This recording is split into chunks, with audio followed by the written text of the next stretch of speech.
yes/no questions in the present with the verb be, that is, am, is, are. We call these yes/no questions because usually we answer them with yes or no. Um, Now, there are other words that we can use to answer them in the affirmative and negative. For example, instead of yes, sometimes people will say yeah, sometimes people will say okay, sometimes people will say uh-huh, sure. So we don't always answer the affirmative with yes. We do use some other words and phrases. This is also true for no. When we want to answer in the negative, we sometimes answer no, but we have other variations that indicate negative. Some Americans say nah, some say nope, some say uh-uh. We call them yes/no questions, but basically they're intended to elicit an affirmative or a negative response. Now, of course, sometimes with certain questions, it's not possible, uh, or you should not answer yes or no. If someone asks you a question and you don't know the answer, then instead of saying yes or no, we say, I don't know, or I don't remember, or I'm not sure. So, in addition to answering affirmative and negative, we sometimes indicate if we don't know the answer, or we don't remember it, or if we're not sure of the answer there. And we call them yes/no questions to identify this type of question, but sometimes we, in fact, do answer them not in affirmative, not in negative, but with something else indicating that for some reason we cannot answer in affirmative or negative, or we don't want to answer in the affirmative or negative.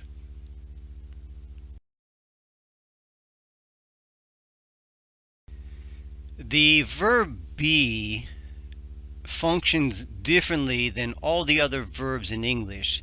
And so when we discuss the verb be, we have to discuss it separate from the other verbs. It acts differently than the other verbs. In yes/no questions, okay, when you have the verb be, that is, when you have a form like am, is, or are, one of those three forms, am, is, or are, then the word order in the yes/no question, we begin with the am, the is, or the are form. Then we get the subject, which may be one word, it may be two words, it may be several words, and the rest of the sentence. So we have four examples here. Is Nancy sick? Are you a nurse? Are the girls late? Are they Puerto Rican? So in yes/no questions, we need to begin with am, or is, or are, and then get the subject. We need one of those forms of the verb be before we get the subject. So here the word order is very distinct, and this word order indicates to people who speak English that um, this is a question.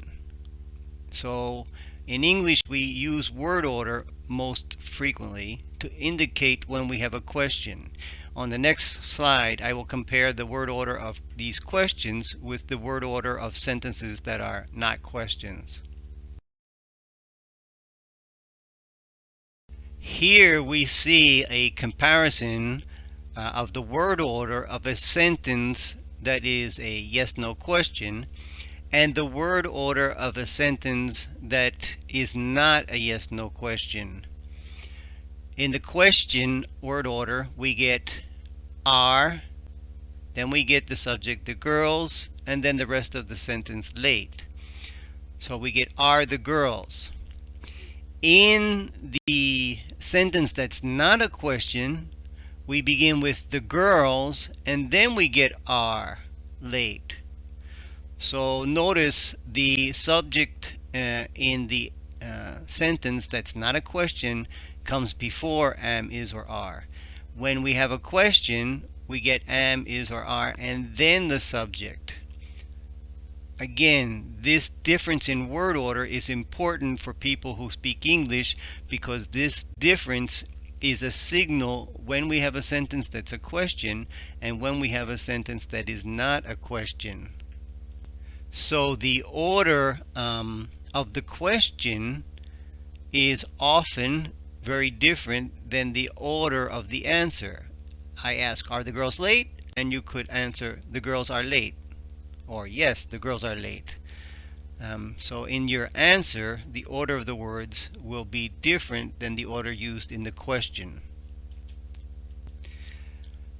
It should also be mentioned that when we ask yes/no questions, in addition to changing the order of the words, we also use our voice to indicate that it is a yes/no question. Usually, at the end of the question, our voice goes up. So, this question, are the girls late? On the word late, the voice goes up. Are the girls late? In the answer, in the sentence that's not a question, the voice doesn't go up at the end. So the answer would be the girls are late. So in the question we get late, but in the answer we get late. The voice does not rise.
With yes no questions, we answer frequently with something that people call short answers.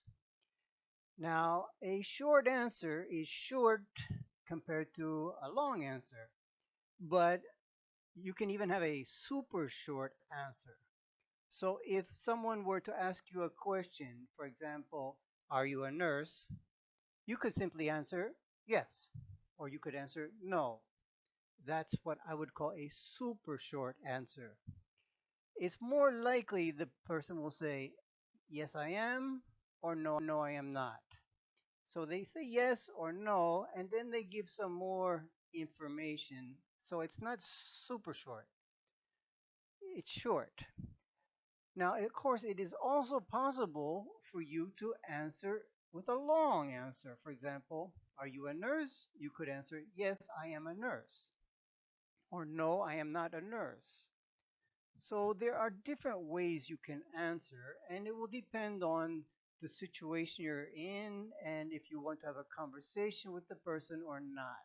All right. So I'm focusing on what are typically called short answers.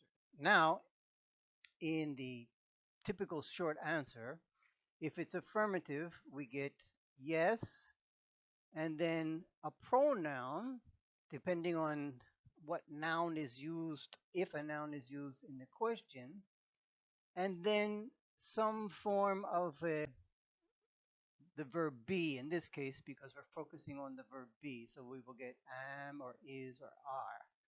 Now, it's true that we call them yes no questions, but sometimes people answer them with words other than yes or no.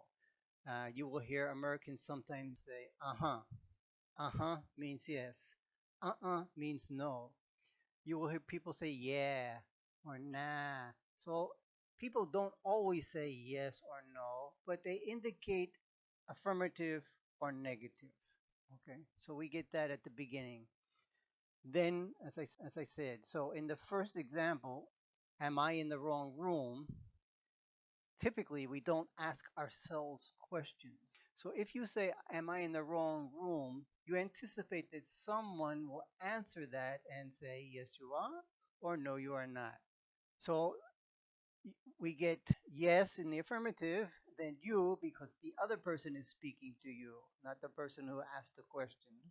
And then if the pronoun is you, then we get are.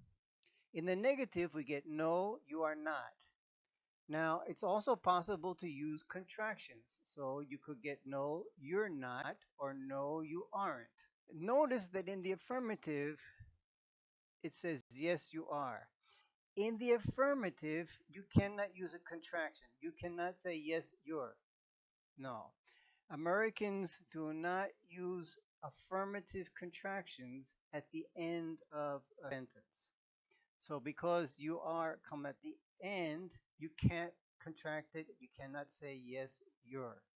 You have to say yes, you are. The same with yes, she is. You cannot say yes, she's. So Americans do not use affirmative contractions at the end of a sentence. We do use negative contractions at the ends of sentences. I don't know why, but that's the way it is. In the second example, we get is Nancy sick? And then the affirmative would be yes, she is, she, because it's referring to Nancy. And then in the negative, no, she is not, or no, she's not, or no, she isn't. Are you a nurse? So you are asking another person. That person, when that person answers, is going to say, yes, I am, or no, I'm not, or no, I am not. Notice here, we only have one possible contraction, no, I'm not. We don't have another one, no, I amn't. We don't have that. Okay, so again, another situation with English. Are the girls late? Yes, they are. No, they are not. Because girls is plural, then we would get they. Are they Puerto Rican? Yes, they are. No, they are not. Again, because we have they in the question, then in the reply we would get yes, they are, or no, they are not. So these are what we call the typical short answers for yes no questions.